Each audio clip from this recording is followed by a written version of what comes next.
இங்கே போயிடலாமா இங்கே போயிடலாமான்னு கேட்கு.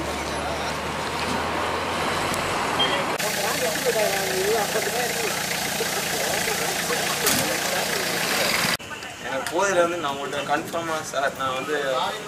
இன்ஸ்பெக்டர்